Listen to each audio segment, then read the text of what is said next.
PoK के हालात पर उमर अब्दुल्ला का बड़ा बयान। जम्मू कश्मीर के मुख्यमंत्री उमर अब्दुल्ला ने पीओके के मौजूदा हालात पर कहा कि करीब 80 साल पहले भारत के साथ जम्मू कश्मीर के विलय का फैसला सही था।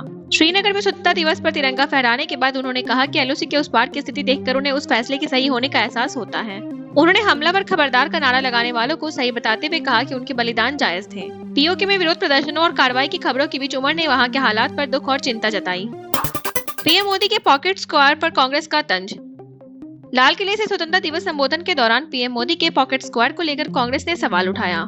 कांग्रेस सांसद पवन खेरा ने तिरंगे के रंगों को उपक्रम पर तज कसते हुए कहा कि ऐसा लग रहा है जैसे पीएम मोदी आयरलैंड का स्वतंत्रता दिवस मना रहे हों। उन्होंने सोशल मीडिया पर पीएम मोदी की तस्वीर साझा कर इस पर टिप्पणी की। सोनिया और खड़गे पर वंदे मातरम के अपमान का आरोप, कांग्रेस ने दी सफाई।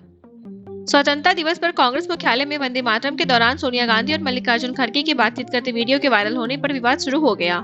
कांग्रेस ने सफाई देते हुए कहा कि सोनिया गांधी खड़गे के लिए कुर्सी की व्यवस्था कराने की कोशिश कर रही थी क्योंकि वे काफी देर से खड़े थे। पार्टी ने कहा कि इस घटना का वंदे मातरम के अपमान से कोई संबंध नहीं था। पहलगाम हमले के बाद पीएम मोदी ने सबसे पहले क्या पूछा?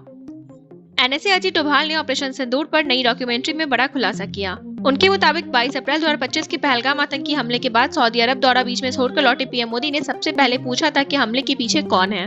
उन्होंने जिम्मेदार लोगों की पूरी जानकारी तुरंत जुटाने के निर्देश दिए। डोभाल ने ऑपरेशन सिंदूर से जुड़े कई राजनीतिक फैसलों की जानकारी भी साझा की।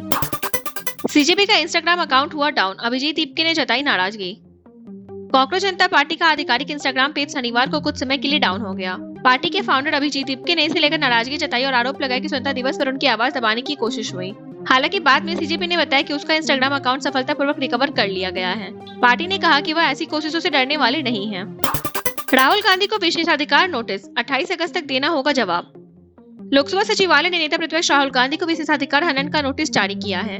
यह मामला केंद्रीय गृह मंत्री अमित शाह के खिलाफ लोकसभा में दिए गए कथित आपत्तिजनक और असंसदीय बयान से जुड़ा है।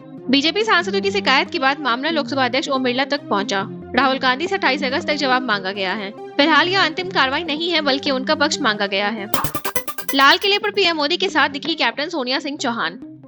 स्वतंत्रता दिवस समारोह में लाल किले पर प्रधानमंत्री नरेंद्र मोदी के साथ कैप्टन सोनिया सिंह चौहान की तस्वीरें चर्चा में हैं। भारतीय सेना की कमिश्नर अधिकारी सोनिया ने ध्वजारोहण की औपचारिक प्रक्रिया में पीएम मोदी की सहायता की।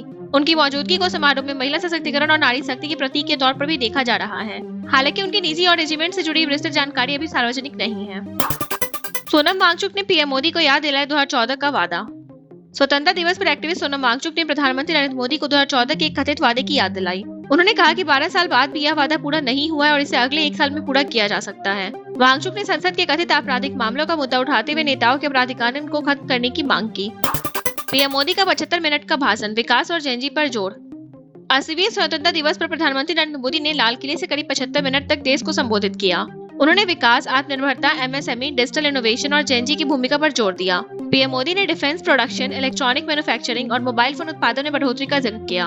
उन्होंने कहा कि पश्चिम एशिया संकट के दौरान भी देश में पेट्रोल, डीजल, एलपीजी और यूरिया की कमी नहीं होने दी गई। बंगाल में गुजरात मॉडल की तर्ज पर लैंड पूलिंग की तैयारी। पश्चिम बंगाल में औद्योगिक विकास को बढ़ावा देने के लिए सरकार लैंड पूलिंग के संशोधित मॉडल पर काम कर रही है। प्रस्ताव के तहत निजी कंपनियां जमीन मालिकों से सीधे बाजार भाव पर जमीन खरीदेंगी और किसानों को उद्योग में तय हिस्सेदारी के रूप में शेयर भी दिए जा सकते हैं। सरकार इसमें मध्यस्थ की भूमिका निभाएगी। माना जा रहा है कि इस मॉडल से बड़ी कंपनियों को बंगाल में निवेश के लिए आकर्षित करने और किसानों को दीर्घकालिक आय देने की कोशिश होगी।